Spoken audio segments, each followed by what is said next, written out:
Hello students, welcome back to the class. आज आपकी second class start होने जा रही है केमिस्ट्री की। फर्स्ट क्लास हमने लास्ट टाइम कंप्लीट कर ली। 4 लॉज हमने उसमें पढ़े थे।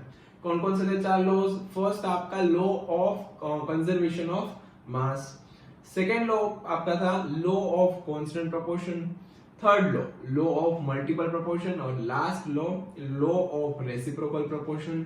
नाउ फिफ्थ लॉ आपका Gay Lussac's law of gaseous volume, यहां से आपको कंटिन्यू करना है। सिक्स्थ लॉ है आपका एवोगैड्रोस हाइपोथेसिस।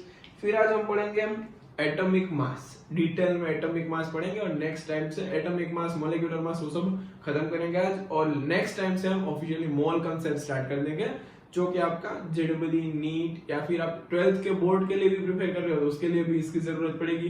हर एक चैप्टर में मोल की रिक्वायरमेंट होने वाली है, मतलब डिटेल में समझते जाना और वीडियो अच्छे से देखते रहना। देखो गेल-यूजेक्स लॉ ऑफ गैसियस वॉल्यूम क्या बोलता है?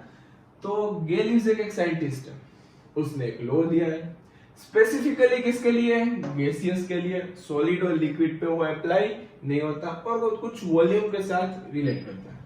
अब स्टेटमेंट क्या है? तो देखो, whenever gases combined or react, they always combine in simple ratio of their volume. जब गैसेस कंबाइन करती है तो ऑलवेज वो एक वॉल्यूम के सिंपल रेशियो में कंबाइन करती है।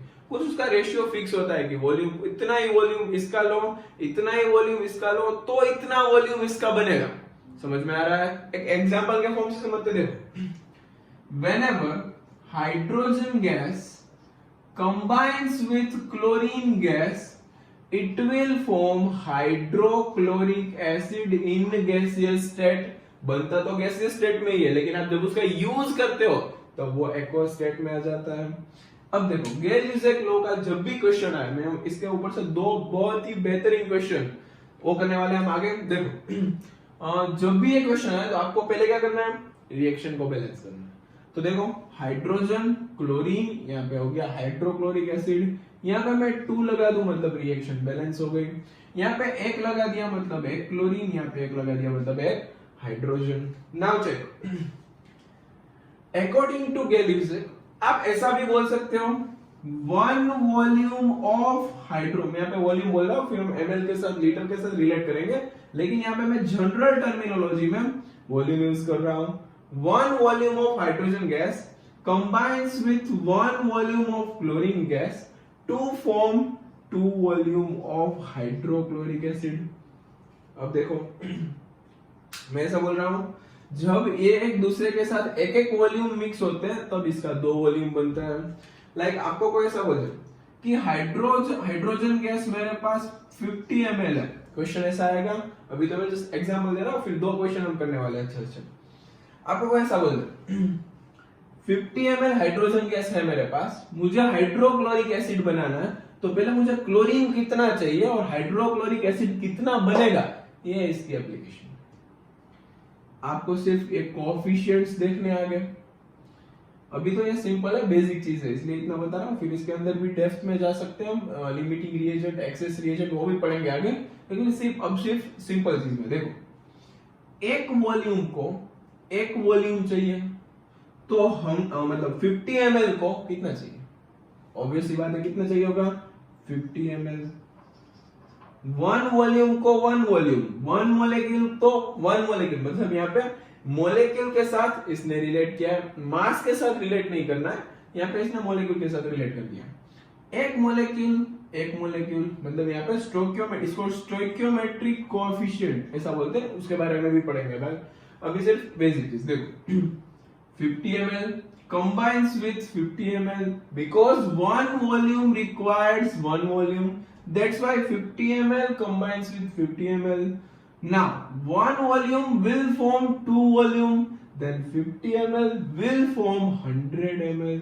तो यहाँ पे 100 ml एसिड मतलब हाइड्रोक्लोरिक एसिड या फिर एसिड का यहाँ पे फॉर्मेशन हो जाएगा गैसियस स्टेट में।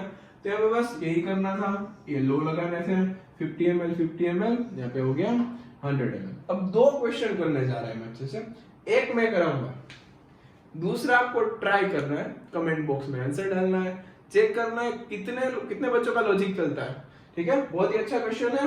चलो इसको मैं यूज करने जा रहा हूँ और क्वेश्चन एक करा रहा हूँ आपको। देखो क्वेश्चन कुछ ऐसा है कि भाई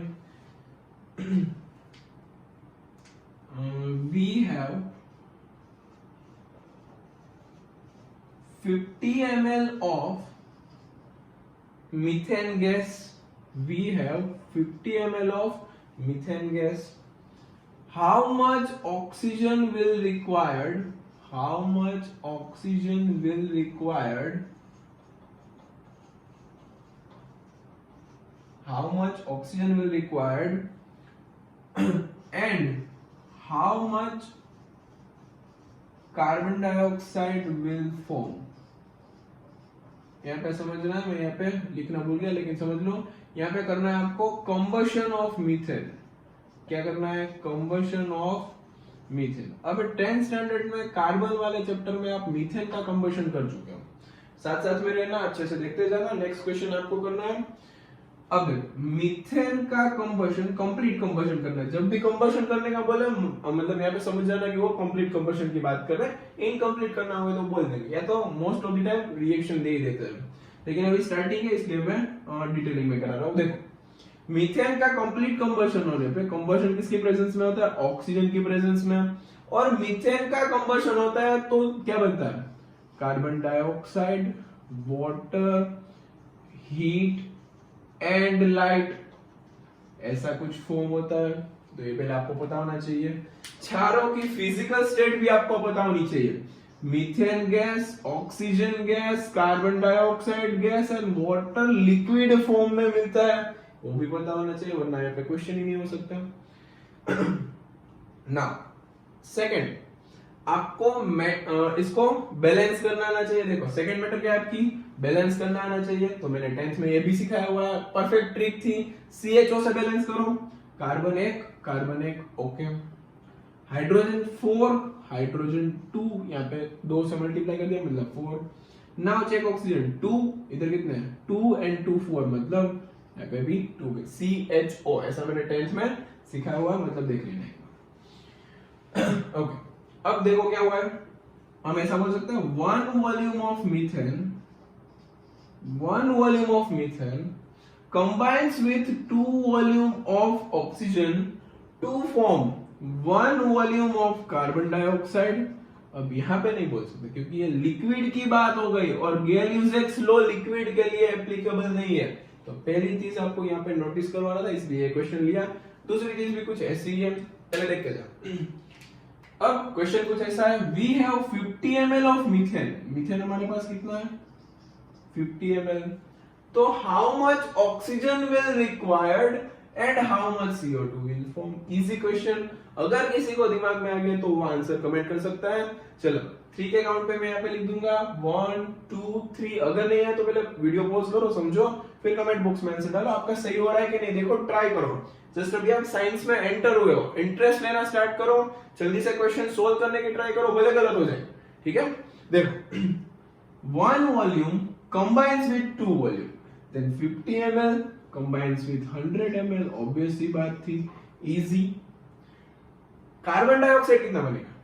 1 वॉल्यूम will form 1 वॉल्यूम, या फिर ऐसा बोल सकते हो 2 वॉल्यूम will form 1 वॉल्यूम। तो यहाँ पे देखो 1 से 1 बनता है तो 50 से 50, या फिर यहाँ पे भी रिलेट कर सकते हो 2 से 1 बनता है तो 100 से 50। तो आपका आंसर है कि भाई ऑक्सीजन गैस आपको मिलेगी, ये थी आपकी ऑक्सीजन गैस 100 ml और ये थी आपकी carbon dioxide gas 50 ml। Okay, इस क्वेश्चन को नोट डाउन करो, फिर हम आगे चलते हैं। नेक्स्ट क्वेश्चन जो आपको ट्राई करना है, वेरी नाइस क्वेश्चन, अच्छे से समझने की ट्राई करना, थोड़ा सा दिमाग हिल जाएगा। साइंस लेवल का, ऑफिशियली साइंस के स्टूडेंट है उसके लिए क्वेश्चन है। देखो इतना करने के बाद, अब 2 लेक्चर करने के बाद आप कर सकते हो, कोई इश्यू नहीं, आराम से आगे बढ़ो। इसको नोट डाउन कर लेना वीडियो पॉज करके। अगर छूट गया तो ये क्लास तो नहीं चल रही है, मतलब ऐसा तो नहीं बोल सकते सर आपने इरेज कर दिया, मुझे लिखना बाकी था। वीडियो पॉज करके रिवाइंड भी कर सकते हो। ओके चलो मैं क्वेश्चन लिखता हूं। क्वेश्चन कुछ ऐसा है, नाइट्रोजन मोस्ट, मतलब ये बहुत ही ज्यादा कॉमन क्वेश्चन है, हर जगह पे आपको मिलेगा, अच्छी अच्छी किताब में ये क्वेश्चन लिखा रहता है। when nitrogen and hydrogen combines it will form ammonia. ना पहले ये रिएक्शन आपको गिवन है, क्वेश्चन में ही गिवन है, डोंट वरी, आपको कुछ नहीं करना है। नाइट्रोजन गैस, हाइड्रोजन भी गैस, अमोनिया भी गैस, मतलब तीनों गैसेस की बात है, तीनों को रिलेट कर सकते हैं एक दूसरे के साथ, और लॉ भी अप्लाई कर सकते हैं। फिर आगे पूछा है if we have 80 ml of nitrogen gas and 120 ml of hydrogen gas, then how much amount of ammonia will form? चलो क्वेश्चन को अच्छे से ट्राई करो, एक बार वीडियो पॉज करो, क्वेश्चन को अच्छे से ट्राई करो, फिर मैं इसको सॉल्व करना चाहता हूँ। दिमाग लगाना, आंसर कमेंट करने की ट्राई करना, शर्माने की बिल्कुल जरूरत नहीं है, अच्छे से ट्राई करो, कुछ लोचा ना हो जाए ये देखना। रिएक्शन बैलेंस करना बाकी है, वो भी मत भूल जाना। साइंस में मतलब फर्स्ट चैप्टर में मेनली ये करते हैं बच्चे, रिएक्शन बैलेंस करना ही भूल जाते हैं। चलो जल्दी से आप ये क्वेश्चन ट्राई करो, तब तक मैं पानी पी लेता हूँ।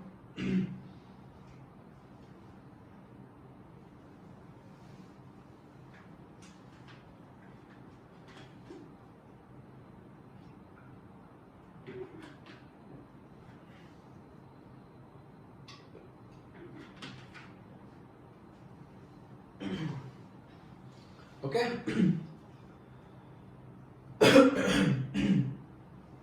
गैल्यूसेट को अच्छा नहीं लगेगा, उसके लो में मैंने गैस के बदले लिक्विड का यूज कर लिया, पानी पी लिया। ठीक है भाई, तुम तो हो नहीं अभी, हम कुछ भी कर सकते हैं, लो के साथ कुछ नहीं कर सकते। ओके कर लिया होगा सबने क्वेश्चन। देख क्वेश्चन कुछ ऐसा है कि पहले आपको एक रिएक्शन किया ना, उसको बैलेंस कर लेते हैं। तो भाई कॉमन सी बात थी, यहाँ पे 2 लगा दो, मतलब 2 नाइट्रोजन हो गए, 3 2 6, यहाँ पे भी 6, मतलब ये डन। अब चेक करो, आपके पास 80 ml नाइट्रोजन है, तो मैं यहाँ पे रिएक्शन फिर से लिख रहा हूँ, nitrogen plus hydrogen gives ammonia.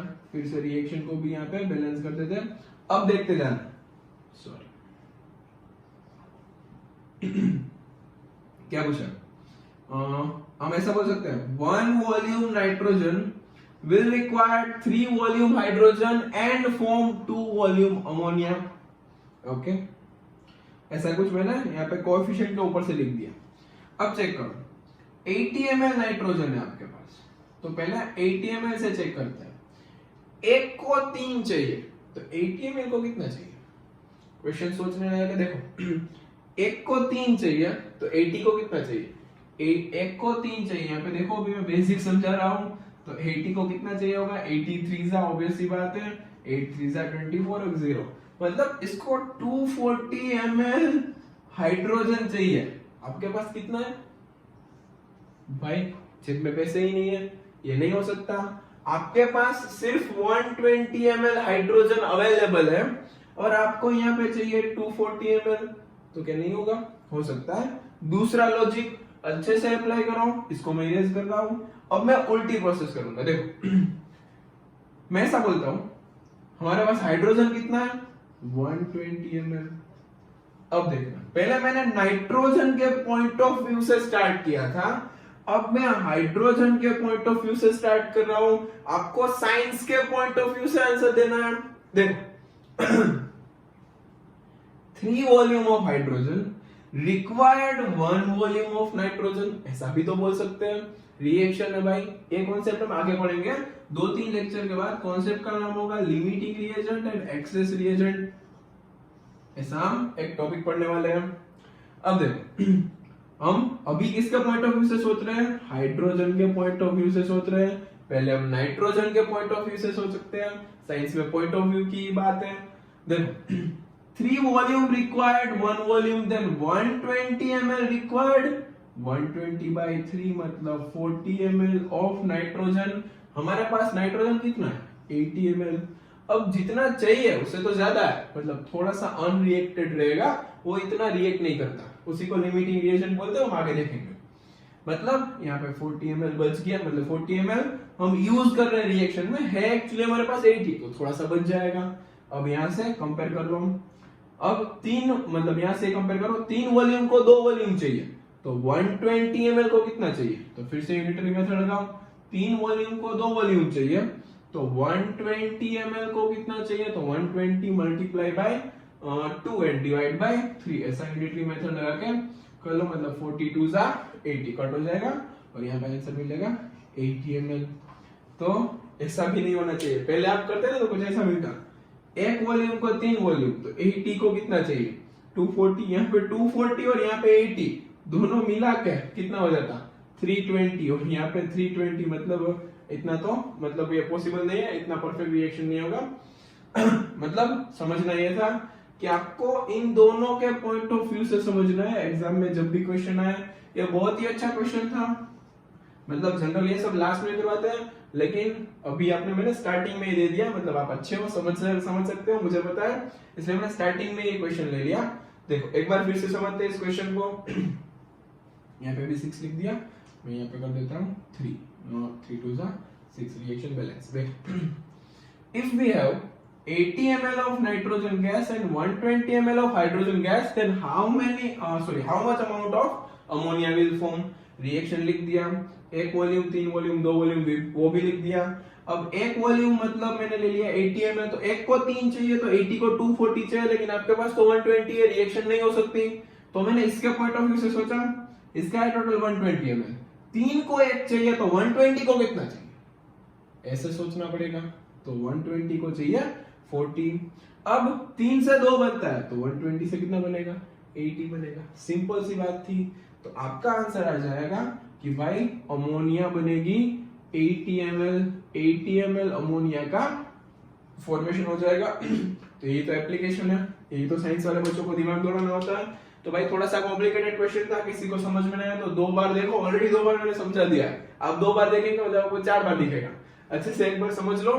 फिर हम नेक्स्ट लॉ मतलब लास्ट लॉ हमारा एवोगैड्रोस हाइपोथेसिस स्टार्ट करते हैं। तो दिस इसको नोट डाउन करो, फिर हम आगे बढ़ते हैं। चलो स्टूडेंट, हमारा 6th law last law Avogadro's hypothesis. अब एवोगैड्रो नाम का साइंटिस्ट है, 9th में इसका नाम सुना हुआ, उसने ये लॉ दिया था। अब वो क्या कहता है, equal volume of all gases, मतलब आप गैस का वॉल्यूम इक्वल कर दो, then it contains equal number of molecules at same temperature and pressure. इसको एक मतलब अच्छे से समझते, देखो मैंने एक 3 कंटेनर ले लिए, कंटेनर 1 यहाँ पे ले लिया, कंटेनर 2 सेकेंड कंटेनर, यहाँ पे ले लिया थर्ड कंटेनर, मतलब मैंने अभी 3 कंटेनर चूज किए, तीनों के अंदर मैं अलग अलग गैस फिल कर देता हूं। देखो इसके अंदर मैं फिल कर रहा हूं हाइड्रोजन गैस, इसके अंदर मैं फिल कर रहा हूं ऑक्सीजन गैस, और इसके अंदर मैं फिल कर रहा हूं नाइट्रोजन गैस। अगेन ये गैसेस के लिए ही है, इसके आगे का लो वो भी गैसेस के लिए था। अब इनका इसका वॉल्यूम अंदर, इसके अंदर 100 ml हाइड्रोजन गैस है, इसके अंदर 100 ml ऑक्सीजन गैस है, इसके अंदर 100 ml नाइट्रोजन गैस है, मतलब equal volume of all gases. कोई भी गैस ले लो उसका equal volume, contains equal number of molecule eight same temperature and pressure. अगर मैं ऐसा बोल दूं कि भाई ये पूरा एक सिस्टम में, मतलब एक सिस्टम के अंदर ये पूरा, मतलब मैंने एक ऐसे कंटेनर, एक बड़े कंटेनर में इन तीनों को रखा है, मतलब एक बड़ा कंटेनर है, इसके अंदर ये 3 छोटे छोटे कंटेनर है, मतलब यहाँ पे एक बड़ा कंटेनर बना लेते हैं, मतलब ये एक बड़ा कंटेनर है, इसके अंदर 3 छोटे छोटे कंटेनर है, मतलब यहाँ पे देखो एक बड़ा कंटेनर था, इसके अंदर हमने 3 छोटे छोटे कंटेनर फिल कर दिए, तीनों का वॉल्यूम है कितना 100 ml 100 ml एंड 100 ml, आप देख सकते हो। अब देखो इस ये पूरा बड़ा कंटेनर है, उसका टेम्परेचर एंड प्रेशर कांस्टेंट है, मतलब इसका टेम्परेचर एंड प्रेशर हम चेंज नहीं कर रहे हैं, टेम्परेचर भी सेम है, प्रेशर भी सेम है। तो इसके अंदर मैं एज्यूम करता हूं कि भाई x नंबर ऑफ मॉलिक्यूल है, तो according to Avogadro, not according to me, according to Avogadro इसके अंदर भी x मॉलिक्यूल्स ही होंगे, x नंबर ऑफ मॉलिक्यूल, और इसके अंदर भी x नंबर ऑफ मॉलिक्यूल ही अंदर रहने वाले हैं। इसके अंदर मैं ऐसा एज्यूम करूं कि भाई 1 लाख मॉलिक्यूल है, तो इसके अंदर भी 1 लाख मॉलिक्यूल्स होंगे, इसके अंदर भी भाई 1 लाख मॉलिक्यूल्स होंगे, अगर टेम्परेचर, प्रेशर और सारी फिजिकल कंडीशन सेम है तो। ऐसा एवोगैड्रो का मानना था। इसको हम एक प्रूफ देखते हैं। थोड़ा सा अच्छा इक्वेशन है, सबने पढ़ा होगा इसके बारे में, ध्यान से देखना। अब मैं दूसरे तरीके से इसको समझाना चाहता हूँ। आपने ये इक्वेशन देखा होगा, कहीं ना कहीं घूमता फिरता रहता है इक्वेशन, बहुत ही फेमस इक्वेशन है, PV is equal to nRT। ठीक है, चलो आइडियल गैस इक्वेशन बोलते हैं इसको। अब इसमें P क्या होता है? P मतलब होता है कि भाई प्रेशर, P क्या होता है इसके अंदर? प्रेशर। V क्या होता है? वॉल्यूम। N क्या होता है? Number of moles. अब यहाँ पे भी मोल आपको परेशान कर रहा है, don't worry. Number of moles को आप कोई कुछ भी चीज बोल दो, amount of quantity, sorry amount of matter, ऐसा बोल दो, कोई भी अमाउंट, कुछ मेटर का अमाउंट है उसको मोल बोल रहे हैं। अभी आपको परेशानी ना हो इसलिए। ये R मतलब मैं नहीं, गैस कांस्टेंट। R मतलब क्या है? Gas constant. मतलब गैस के लिए एक यूनिवर्सल गैस कांस्टेंट है जिसकी वैल्यू फिक्स रखी गई है, जिसकी वैल्यू होती है 0.0821, लेकिन आपको याद रखने की जरूरत नहीं है, वो हम आगे देखेंगे, आने वाला है। फिर T मतलब होता है टेम्परेचर। ना अगर मैं प्रेशर, वॉल्यूम, यहां से R तो ऑलरेडी कांस्टेंट है उसको नीचे ले रहा हूं, टेम्परेचर भी मैं कांस्टेंट करके नीचे ले रहा हूं, तो ऑटोमेटिक ये क्वांटिटी कैसी हो जाएगी? अब साइंस के बच्चे, इसकी वैल्यू फिक्स कर दूं, इसकी वैल्यू भी फिक्स कर दूं, इसकी वैल्यू ऑलरेडी फिक्स है, और T को भी फिक्स कर दूं, तो ऑटोमेटिकली N फिक्स हो जाएगा। N मतलब अमाउंट ऑफ मैटर फिक्स हो जाएगा। अमाउंट ऑफ मैटर मतलब नंबर ऑफ मोल्स या फिर नंबर ऑफ मॉलिक्यूल्स, ऐसा बोल दो। अभी अमाउंट ऑफ मैटर मतलब कुछ मॉलिक्यूल है, छोटे छोटे छोटे, कुछ अमाउंट में मॉलिक्यूल्स है, वो भी फिक्स हो जाएंगे। इट मींस ये सारी चीजें इसके अंदर फिक्स हो गई। इसके अंदर हाइड्रोजन के 1 लाख मॉलिक्यूल है, तो इसके अंदर ऑक्सीजन के भी 1 लाख मॉलिक्यूल होंगे, इसके अंदर नाइट्रोजन के भी 1 लाख मॉलिक्यूल होंगे, अकॉर्डिंग टू एवोगैड्रो। मतलब एक हाइपोथेसिस है, उसने सोचा कि भाई इस मतलब ऐसे समझा जाए तो ये हो सकता है, पॉसिबल है। प्रेशर को कांस्टेंट, मतलब इसकी वैल्यू मैंने रख दी, देखो ऐसा बोल दो, प्रेशर की वैल्यू 2 है, वॉल्यूम की वैल्यू 3 है, R की वैल्यू कुछ मान लो 1 है, और टेम्परेचर की वैल्यू है कुछ 6, तो N की वैल्यू ये सब फिक्स कर दिया, तो सबके लिए N क्या आएगा? 1 फिक्स ही आएगा, 3 2 6 6 कट हो जाएगा, मतलब सबके लिए N की वैल्यू सिमिलर आएगी। इट मींस सबके अंदर N सेम है। N मतलब अमाउंट ऑफ मैटर सेम है, छोटे छोटे मॉलिक्यूल्स सेम अमाउंट में, मतलब इसके अंदर जितने उतने ही इसके अंदर है, उतने ही इसके अंदर है। ऐसा लो समझना है, मतलब ऐसा परफेक्ट एक्सप्लेनेशन चाहिए आपको, तो वो यहाँ पे मिल गया आपको। तो जल्दी से इसको नोट डाउन करो, फिर हम आगे बढ़ते हैं। हमारा यहाँ पे लॉज खत्म होता है, मतलब हम अब स्टार्ट करने जा रहे हैं एटॉमिक मास, तो इसको जल्दी से नोट डाउन करो, फिर हम आगे बढ़ते हैं एटॉमिक मास के ऊपर।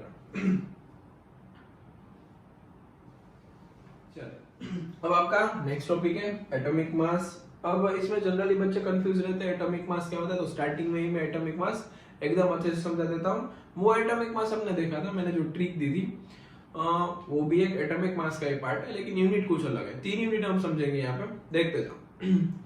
पहले तो एटॉमिक मास एक रिलेटिव कैलकुलेशन है। कैसी कैलकुलेशन है? एक रिलेटिव कैलकुलेशन। अब रिलेटिव कैलकुलेशन मतलब मास एक रिलेटिव कैलकुलेशन होता है, वो आपको समझना पड़ेगा। आप बाजार में जाते हो कोई भी चीजें लेने के लिए, कहीं पे आप चले गए 2 kg शुगर लेनी है आपको, तो क्या करेगा वो? जो कोई भी इंसान होगा वो एक साइड 2 kg शुगर रख देगा, दूसरी साइड वो वेट रख देगा 2 kg, मतलब दोनों इक्वल हो जाएंगे। तो आपने उसके रेफरेंस में जो 2 kg का ब्लॉक है, उसके रेफरेंस में आपने 2 kg शुगर लेके आ गया, ठीक है। तो रिलेटिव, उसके रिलेशन में आप मतलब उसके कंपैरिजन में आप लेके आ गए। आपको कैसे पता वो 2 kg का ही है? हमने माना हुआ है। एक लंदन की लेबोरेटरी है, उसके अंदर प्लेटिनम इरिडियम, याद रखना लंदन की एक लेबोरेटरी है, उसके अंदर प्लेटिनियम इरिडियम मेटल का एक ब्लॉक है। उस ब्लॉक को हम ऑफिशियली 1 kg मानते हैं, मतलब मास के लिए उसको फिक्स किया है। तो उसके रेफरेंस में 1 kg आयरन का ब्लॉक आया, उसके रेफरेंस में आपके पास शुगर आई। इट मींस मास एक रिलेटिव कैलकुलेशन है। आप खुद का वेट मेजर करते हो तो भाई वैसे ही मेजर होता है जैसे शुगर का वेट मेजर होता है। इलेक्ट्रिक आ गया, लेकिन इलेक्ट्रिक कुछ जादू तो है नहीं, उसके अंदर भी मतलब कंपैरिजन ही होता है, मतलब इलेक्ट्रिकली कंपैरिजन होता है। उसका इक्विपमेंट है मैकेनिकल इक्विपमेंट, लेकिन है तो कंपैरिजन ही सब कुछ। मतलब एटॉमिक मास एक रिलेटिव कैलकुलेशन है। अब देखो अराउंड देखो यहाँ पे हम बोलते हैं कि भाई धीरे धीरे एटम्स की डिस्कवरी, मतलब पहले एटम्स की डिस्कवरी हुई, धीरे धीरे नए नए एटम्स फाइंड आउट हो रहे थे, न्यू एटम्स मिल रहे थे सबको, मतलब एलिमेंट्स नए नए धीरे धीरे धीरे फाइंड आउट हो रहे थे। तो साइंटिस्ट ने सोचा कि इन सबका हम कुछ मास फाइंड आउट करें, इसका मास निकालना पड़ेगा कि सबकी प्रॉपर्टीज कुछ डिफरेंशिएट करने के लिए मास निकालना पड़ेगा। तो पहले सबने हाइड्रोजन को फिक्स मान लिया, उसके कंपैरिजन में अगर वेट करो जितना मिलता है उतना आपका एलिमेंट का वेट, लेकिन वो ज्यादा देर नहीं टिक सका। हाइड्रोजन का मास था, मतलब ज्यादा देर वो नहीं टिक सका, क्योंकि खुद एक एक्सेप्शन के फॉर्म में है, इसलिए बहुत सारे रीजन है उसका, लेकिन अभी आपको उसकी समझने की जरूरत नहीं है। फिर सबने सोचा कि भाई किसको हम रेफरेंस के फॉर्म में चूज करें, तो एक स्टोरी सुनाता हूं। देखो आपको स्कूल में हेड बॉय या तो हेड गर्ल को चूज करना है, मतलब head boy head girl choose करना है। कैसे चूज करेंगे हम? वैसे ही आपको जैसे head boy head girl choose करना है, यहां पे हमें चूज करना है relative atom, relative element to compare, to find out atomic mass. तो देखो हेड बॉय हेड गर्ल के लिए पहला क्राइटेरिया, हम 3 क्राइटेरिया यहाँ पे देखेंगे और वही 3 क्राइटेरिया यहाँ पे कंपेयर करेंगे, तो आप आसानी से समझ जाएंगे कि भाई एटॉमिक मास कैसे मिलता है। देखो पहली बात, जो हेड बॉय हेड गर्ल वो रेगुलर तो आना चाहिए स्कूल में, उसका जिसके लिए हम उसको चूज कर रहे हैं, जो उसको काम दिया जाएगा, जो रिस्पॉन्सिबिलिटीज उसको मिलेगी, उसके लिए भाई उसको पहले डेली स्कूल पे तो आना पड़ेगा ना। इट मींस उसकी अटेंडेंस ज्यादा होनी चाहिए। तो यहाँ पे जो रिलेटिव एलिमेंट फाइंड कर रहे हैं उसका एबंडेंस ज्यादा होना चाहिए। अब एबंडेंस क्या होता है? एबंडेंस मतलब एग्जिस्टेंस, अर्थ क्रस्ट के ऊपर उसका अमाउंट या फिर एटमॉस्फेयर में उसका अमाउंट ज्यादा होना चाहिए, ओवरऑल उसका एबंडेंस ज्यादा होना चाहिए। तो पहला क्राइटेरिया था। दूसरी बात देखे जाए, एक हो गया हमारा अटेंडेंस, दूसरी बात अब जो आपके पास हेड बॉय और हेड गर्ल है, अगर वो बहुत ही शरारती निकला, तो बहुत ही मजाक मस्ती करता है, बहुत ही शरारत करता है, तो वो अपनी रिस्पॉन्सिबिलिटी अच्छे से कंप्लीट नहीं कर पाएगा। इट मींस यहाँ पे आप जो हेड बॉय गर्ल को चूज कर रहे हो, यहाँ पे हेड बॉय या गर्ल को चूज कर रहे हो, वो कैसा नहीं होना चाहिए? तो कि भाई शरारती नहीं होना चाहिए, ज्यादा मस्ती करे ऐसा नहीं होना चाहिए। इट मींस यहाँ पे आप जो रिलेटिव एलिमेंट चूज कर रहे हो वो ज्यादा रिएक्टिव भी नहीं होना चाहिए। सोडियम जैसा एलिमेंट नहीं चलेगा, लिथियम जैसा एलिमेंट नहीं चलेगा, पोटेशियम जैसा एलिमेंट नहीं चलेगा, कैल्शियम जैसा एलिमेंट नहीं चलेगा, क्योंकि वो रिएक्टिविटी सीरीज में टॉप में आते हैं, हाईली रिएक्टिव है। ओके, फिर एक बात और करें कि जो हेड बॉय हेड गर्ल है वो एकदम चुपचाप रहा, तो कोने में बैठा हुआ, कुछ ना बोले, मुंह बंद, तो वो भी नहीं चलेगा। कि यहाँ पे आर्गन जैसा पता है ना, आर्गन कैसा होता है, हीलियम, नियन, आर्गन सारे नोबल गैसेस है, किसके साथ रिएक्शन ही नहीं करते, मतलब बैठे रहते हैं ऐसे ही मतलब हीलियम, नियन, आर्गन जैसे चुपचाप भी नहीं चलेंगे। इट मींस आपको जो एलिमेंट चाहिए, आपको जो हेड बॉय या गर्ल चाहिए, वो मॉडरेट बिहेवियर का होना चाहिए, और यहां पे वो मॉडरेटली रिएक्टिव होना चाहिए, मेरे जैसा। जिसके साथ बोलना वो बोल लेगा, बाकी आराम से चुपचाप रहेगा। मॉडरेटली रिएक्टिव होना चाहिए। रिलेटिव एलिमेंट आपका मॉडरेटली रिएक्टिव होना चाहिए, एक तो एबंडेंस ज्यादा होना चाहिए। फिर जो आप हेड बॉय गर्ल को चूज कर रहे हो, वो उसको अगर कोई किसी ने कब टाइम ऐसा पूछ लिया कि भाई उसको कुछ रिस्पॉन्सिबिलिटी दे रहे कि तुझे आज इसका ध्यान रखना है, अब उसके भाई बहन ज्यादा निकले तो अंदर ही अंदर उसके 6 भाई बहन है, कजिन 6 भाई बहन है उसके अंदर, तो वो उसको तो बोलेगा कि जा तुझे जाने देता हूं, चलेगा। लेकिन मतलब यहाँ पे देखो हेड बॉय गर्ल के भाई बहन ज्यादा है, यहाँ पे रिलेटिव एलिमेंट के साथ सोचा जाए तो क्या होगा, उसके आइसोटॉप्स, इसके भाई एलिमेंट के भाई बहन मतलब क्या, आइसोटॉप्स। आइसोटॉप क्या होता है, हाइड्रोजन हाइड्रोजन हाइड्रोजन 1 1 1 1 2 3, जिसका एटॉमिक नंबर सेम हो, जिसका मास नंबर डिफरेंट हो, ऐसे एलिमेंट को बोलते हैं एक दूसरे के आइसोटॉप। तो ऐसे ज्यादा आइसोटॉप्स भी नहीं होने चाहिए, आइसोटॉप्स भी कम होने चाहिए। तो यहाँ पे उसके जो रिलेटिव थे या फिर ऐसा इसका बेस्ट फ्रेंड्स बोल दो, इसके बेस्ट फ्रेंड्स वो भी कम होने चाहिए। तो यहाँ पे आइसोटॉप्स कम होने चाहिए। इन सब क्राइटेरिया के ऊपर ध्यान देके सबने चूज किया कि भाई ऑफिशियली C612 कार्बन का एक आइसोटोप है, कार्बन के 3 आइसोटोप है, 12 13 14, एटॉमिक नंबर तो सेम रहेगा, लेकिन इसका एबंडेंस अप्रोक्सीमेटली 99% है। मतलब इसको चूज किया गया क्योंकि वो एक एबंडेंस में भी ज्यादा है, मॉडरेटली रिएक्टिव है और इसके आइसोटॉप्स भी कम है, और कम में भी दूसरे जो आइसोटोप है उसका अमाउंट तो एकदम कम है, निग्लिजिबल अमाउंट है। तो भाई यहाँ पे ऑफिशियली हमने C12 को एक रिलेटिव एटम के फॉर्म में चूज कर लिया। तो यहाँ पे क्वेश्चन बनता है कि C612 को ही क्यों चूज किया रिलेटिव एटम के फॉर्म में, तो आपके पास सिंपल आंसर है क्योंकि उसका एबंडेंस ज्यादा है, वो मॉडरेटली रिएक्टिव है, वो उसके आइसोटॉप्स भी कम है, इसलिए हमने ऑफिशियली C612 को एज अ रिलेटिव एलिमेंट के फॉर्म में चूज कर लिया। क्लियर एकदम? चलो इतना नोट डाउन करो, फिर हम आगे बढ़ते हैं। जल्दी से नोट डाउन करो, 3 के काउंट पे ये इरेज हो जाएगा। चलो यहाँ तक नोट डाउन कर लिया सबने। अब देखो ऑफिशियली हमने मान लिया कि C612 एक रिलेटिव कैलकुलेशन में यूज करेंगे। अब इसका एक एटम ले लिया, C612 का हमने एक एटम लिया, उसका मास हमने मान लिया 12 AMU। अच्छे से ध्यान से समझते रहना, 12 AMU इसका मास हमने मान लिया। यहां से सारी कैलकुलेशन स्टार्ट होगी। किसी को तो मानना ही था क्योंकि एक रिलेटिव कैलकुलेशन है, तो किसको मान लिया, कार्बन के मास को, कार्बन का एक एटम जिसका मास हमने कितना मान लिया 12 AMU। AMU मतलब एटॉमिक मास यूनिट, एक यूनिट है, जैसे किलोग्राम होती है, ग्राम होती है, लेंथ के लिए मीटर सेंटीमीटर, वैसे एटॉमिक मास की यूनिट है AMU। अब मुझे जानना है 1 AMU कितना होता है, 1 AMU कितना होता है। तो मैंने 12 में से 1 मतलब 12 पार्ट किया, तो यहाँ पे 1 एटम ऑफ कार्बन होगा, उसका जितना मास होगा उसके भी मुझे 12 पार्ट करने पड़ेंगे। यहाँ तक क्लियर सबको, ये बात सबको समझ में आ रही है।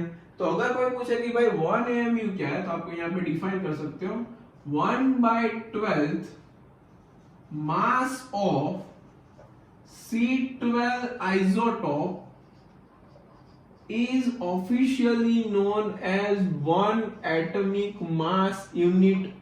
चलो यहां तक क्लियर हो गया। अब देखो कल मैंने कार्बन का कुछ मास बताया था, एटॉमिक मास ऑफ कार्बन, कल आपने देखा था एटॉमिक मास ऑफ कार्बन, जो कि मैंने आपको बताया था 12, वो यूनिट थी 12 ग्राम पर मोल। कल मैंने आपको जो बताया था वो क्या था 12 ग्राम पर मोल, और इस आपको यही यूज करना है आगे, मतलब वो ट्रिक के फॉर्म में मैंने दे दिया था। अब यहां से मीनिंग समझना है इसका। 12 ग्राम पर मोल का मीनिंग क्या हुआ, इट मींस 1 मोल कार्बन का मास 12 ग्राम है। यहाँ पे रेट मत करना, ये एक एटम का था, ये एक मोल का है। देखो इसका मीनिंग क्या हुआ, 1 मोल कार्बन का मास, 1 मोल कार्बन का मास है 12 ग्राम। ओके, 1 मोल कार्बन का मास है 12 ग्राम। अब एक मोल में कितने एटम होते हैं वो आपने 9th में सीखा हुआ है। एक मोल के अंदर 6.022 into 10 to the power 23 atoms of carbon होते हैं। उसका वेट 12 ग्राम। वो आपने 9th में भी सीखा था, 10th में इलेक्ट्रिसिटी में भी आया था। कोई भी चीज एक मोल मतलब इतना होता है, वो अभी के लिए याद कर लो, बाकी हम आगे देखने ही वाले हैं। मतलब इतने एटम ऑफ कार्बन का वेट होगा 12 ग्राम। यहाँ पे देखो एक एटम का वेट 12 AMU था, यहाँ पे इतने सारे एटम का वेट 12 ग्राम है। दोनों इक्वल मत समझना, ये 12 ग्राम पर मोल था, ये 12 AMU था, दोनों अलग अलग यूनिट है। और ये एक एटम की बात थी और एक मोल की बात थी। और एक मोल मतलब इतने सारे एटम, समझते रहना अच्छे से।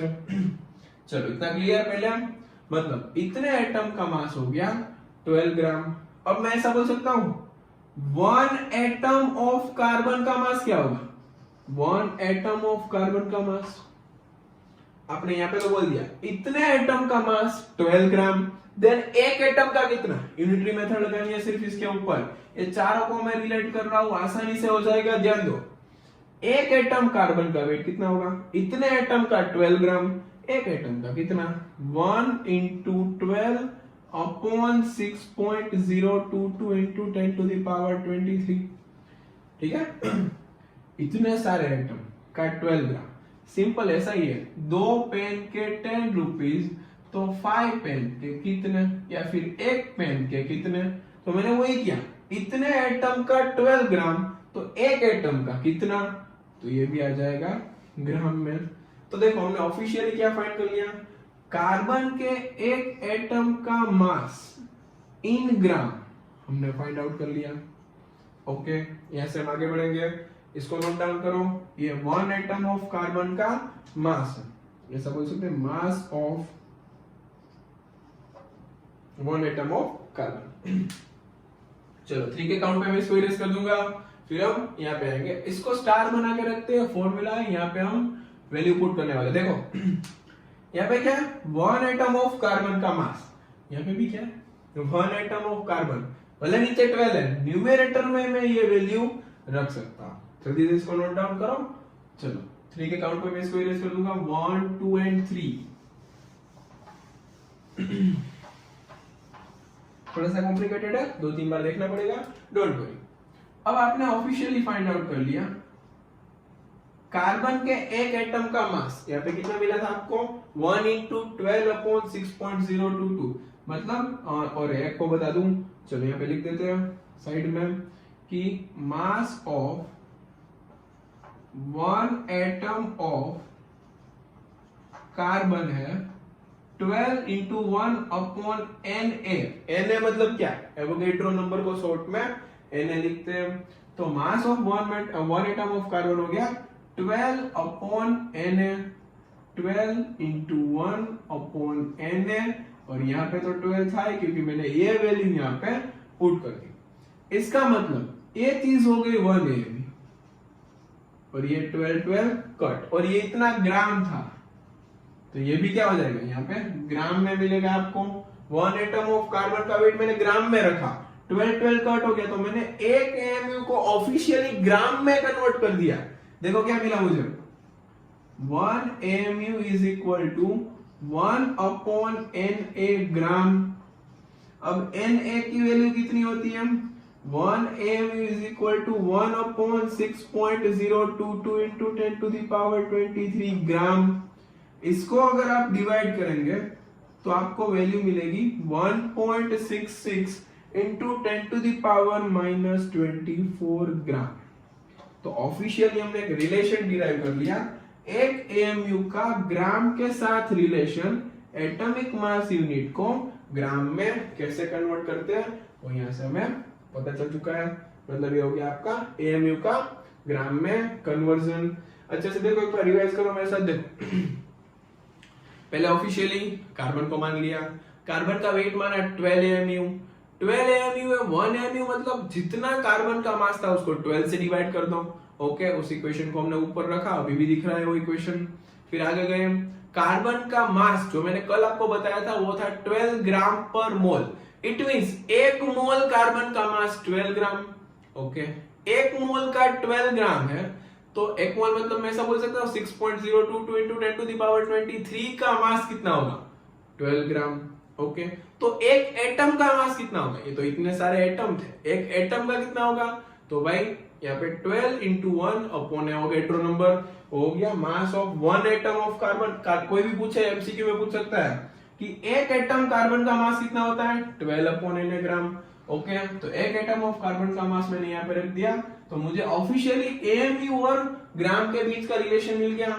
ये भी ग्राम में था, ये 12 तो हमने डिवाइड करने का नंबर था, तो यहाँ पे ग्राम वाली क्वांटिटी आ गई, मतलब एएमयू और ग्राम के बीच का आपको रिलेशन मिल गया। और officially 1 AMU is equal to 1.66 into 10 to the power minus 24 gram. एक एग्जांपल भी आप ले सकते हो, यहाँ पे देखो हाइड्रोजन का मास अगर आप पीरियोडिक टेबल में देखने जाओ तो आपको ऐसा दिखेगा 1.0078 AMU, ऐसा वहां पे लिखा रहता है। हाइड्रोजन का मास वहां पे AMU में देख लिया हमने। फिर हाँ, कल मैंने बता दिया कि हाइड्रोजन का मास 1 ग्राम पर मोल होता है। बच्चा लोग, कल जो मैंने बताया था वो ग्राम पर मोल में था, और हाइड्रोजन का मास अगर आपको ग्राम में फाइंड करना है, कुछ नहीं, इसको AMU है, इसको ग्राम में कन्वर्ट कर दो। मतलब छोटे बच्चे कैसे करते थे, किलोग्राम को ग्राम में कन्वर्ट करना, लीटर को ml में कन्वर्ट करना, वैसे ही आज हमने सीखा है AMU को ग्राम में कन्वर्ट करना। इतने AMU मतलब 1 AMU मतलब इतना ग्राम, तो इतने AMU मतलब अप्रोक्सीमेटली इतनी वैल्यू आएगी, आंसर हो जाएगा 1.67 approximately into 10 to the power minus 24 ग्राम। तो ये मैंने हाइड्रोजन का मास तीनों यूनिट में बता दिया। देखो आज हमें पता चला है कि भाई एटॉमिक मास की 3 यूनिट होती है, AMU, ग्राम पर mole and gram. Generally atomic mass given होता है, बट ये आपको पता होना चाहिए, एक रिलेशन पता होना चाहिए। ये दूसरी बात आपको पता होनी चाहिए, इसके ऊपर भी हम बॉक्स बना देते हैं, इसको भी नोट डाउन करो। साइंस के बच्चे 2-3 बार देखना पड़ेगा, अगर समझ में नहीं आया तो कॉम्प्लिकेटेड चीज तो है लेकिन इंपॉर्टेंट भी है, तो ये आपको पता होना चाहिए। एमसीक्यू में इन दोनों में से कोई भी पूछ सकता है, या फिर कन्वर्जन भी पूछ सकता है, एएमयू दिया है ग्राम में कन्वर्ट करो, ऐसा कुछ भी पूछ सकता है, तो आपको पता होना चाहिए। नोट डाउन करो जल्दी से इसको। चलो मैं इसको इरेज कर रहा हूं। अब हम लास्ट का एक टॉपिक देखते हैं। लास्ट का एक टॉपिक है आपका एवरेज एटॉमिक मास, जो 9th में ऑलरेडी पढ़ा हुआ है, कोई डिफिकल्ट चीज नहीं है। लास्ट का टॉपिक है आपका average atomic mass. Average atomic mass मतलब एटॉमिक मास पढ़ रहा है तो साथ साथ में पढ़ लेते, क्योंकि फिर अलग से लेक्चर करना 2 मिनट 5 मिनट का टॉपिक के लिए नहीं कर सकते। देखो एवरेज एटॉमिक मास मतलब क्या, कई बार ऐसा होता है कि आपको अर्थ क्रस्ट के ऊपर कई सारे आइसोटॉप्स मिलते हैं। 9th स्टैंडर्ड की चीज पढ़ा रहा हो, समझ में नहीं आया तो इट मींस आपका 9th थोड़ा सा वीक है। 9th में जो पढ़ाते हैं वो सेम चीज अभी हम स्टार्ट करने जा रहे हैं, एवरेज एटॉमिक मास 9th में ही पढ़ाया था आपको। अगर मैं क्लोरीन का एग्जांपल ले लूं तो क्लोरीन के 2 आइसोटोप है, 1735 और 1737। अर्थ क्रस्ट में क्लोरीन के मतलब ज्यादा अमाउंट में मिलने वाले 2 आइसोटोप है, क्लोरीन 1735, क्लोरीन 1737। मतलब यहाँ पे देखो गैप ज्यादा है, तो किसका मास काउंट करना होगा, कैसे काउंट करना होगा। कई बच्चे, कई टीचर ये पढ़ा देते हैं कि भाई ये एटॉमिक मास है, नहीं, ये मास नंबर है। मास नंबर एटॉमिक मास का डिफरेंस हम आगे समझने वाले हैं, don't worry. Isotope, isobar, isotones, isodiaphers, वो सारी चीजें हम समझेंगे आगे, लेकिन अभी इतना समझो ये 9th में पढ़ाया हुआ है, ये मास नंबर, और उसको एटॉमिक मास से कभी रिलेट मत करना, वो गलत चीज है एकदम। अब इसका अमाउंट अर्थ क्रस्ट में है 75%, इसका अमाउंट अर्थ क्रस्ट में है 25%, तो इन दोनों की एवरेज निकलती है, और एवरेज निकल के जो मास मिलता है उसको बोलते हैं एवरेज एटॉमिक मास। देखो कैसे फाइंड आउट होता है, सिर्फ मैथ्स लगाना है इसके अंदर। आपको ऐसा करना है 75% ऑफ, देखते जाना, 75% of these isotope and 25% of these isotope, ठीक है, मतलब 75% ऑफ 35 एंड 25% ऑफ 37। ओके, ना 75 as it is upon 100 percentage, इसीलिए यहाँ पे 35। सिर्फ मैथ्स लगाना है, कैलकुलेशन के अकॉर्डिंग आपको एक मास मिलेगा जो इन दोनों के बीच का होगा, एवरेज एटॉमिक मास मिलेगा। चेक कर, यहाँ पे क्या मिलेगा 25% ऑफ 37। ओके चलो अब इसको सोल्व आउट करते हैं, कैसे सोल्व होता है देखते जाओ अच्छे से। 75 है, 100 है, मतलब यहाँ 4 से कट हो जाएगा, सिंपल मैथ लगाना है। यहाँ पे 3, यहाँ पे 4, यहाँ पे 4, 35 3 से आपको करना है 90, 105, 37 1 जा 37 बाय 4, इसको सोल्व करेंगे आपको मिल जाएगा 35.5 यू मतलब एटॉमिक मास यूनिट। अभी रिसेंटली मतलब पहले की बात है, एटॉमिक मास यूनिट जिसको आप एएमयू बोलते थे वो चेंज हो गया है यू में। 9th में भी बताया होगा आपको। यू मतलब क्या होता है, यू मतलब होता है यूनिफाइड मास। क्या होता है यू मतलब यूनिफाइड मास। तो देखो ये आपको मिल गया क्लोरीन का एवरेज एटॉमिक मास जो आप यूज करते हो 35.5, जो मैंने कल आपको बताया था, बस वही चीज है। अभी आपको मैं डिस्क्रिप्शन बॉक्स में नीचे, वीडियो के नीचे आपको डिस्क्रिप्शन बॉक्स मिलेगा, उसके अंदर में 2 क्वेश्चन डालना, क्वेश्चन 1 क्वेश्चन 2, अप्रोक्सीमेटली 2 क्वेश्चन है, देख लेना। फिर मुझे 3 मिल जाए तो मैं 3 भी डाल सकता हूँ। वो 2 क्वेश्चन इस टॉपिक के ऊपर बेस्ड है, कुछ नहीं करना है, इसकी एवरेज निकालनी है। मतलब देखो 35.5 मतलब किसके नजदीक हुआ, 35 के ज्यादा नजदीक है या 37 के ज्यादा नजदीक है। ऑब्वियस सी बात है 35 के ज्यादा नजदीक है। जिसका एबंडेंस ज्यादा होगा उसके नजदीक आपको वैल्यू मिलेगी, क्योंकि उसके नजदीक एवरेज क्या होती है, जिसका परसेंटेज ज्यादा उसके नजदीक आपको वैल्यू मिलेगी, मतलब इसके नजदीक आपको वैल्यू मिल जाएगी। 2 क्वेश्चन है, वीडियो के नीचे डिस्क्रिप्शन बॉक्स में आपको मिल जाएंगे, तो आपको ट्राई करना है। 9th के क्वेश्चन दे रहा हूँ, चेंज नहीं कर रहा हूँ कुछ, और नेक्स्ट लेक्चर में मैं इसका सॉल्यूशन करवाऊंगा आपको कैसे। फिर हम ऑफिशियली मोल कंसेप्ट स्टार्ट करेंगे। अब सबको ये चीज आती होगी मोलेक्युलर मास। अब मोलेक्युलर मास क्या है, जैसे एटॉमिक मास था, इतना बड़ा टॉपिक नहीं है मोलेक्युलर मास। अगर आपको पूछे कि H2O का मास कितना है तो आप आराम से निकाल लेंगे। 2 हाइड्रोजन का मास कितना होता है 2, ऑक्सीजन का मास कितना होता है 16, टोटल हो जाएगा 18। सिंपल, ये हो गया ग्राम पर मोल, क्योंकि उसने आपने जो वैल्यू ली है वो ग्राम पर मोल में है। तो H2O का मास होगा 18 ग्राम पर मोल, मतलब 1 मोल H2O में 18 ग्राम मिलेगा। बस यही तो मोलेक्युलर मास है। बस तो मोलेक्युलर मास थोड़ा सा नेक्स्ट लेक्चर में कंटिन्यू करेंगे, फिर हम आगे बढ़ेंगे। मोल कंसेप्ट ऑफिशियली स्टार्ट हो जाएगा। ठीक है, चलो बाय बाय।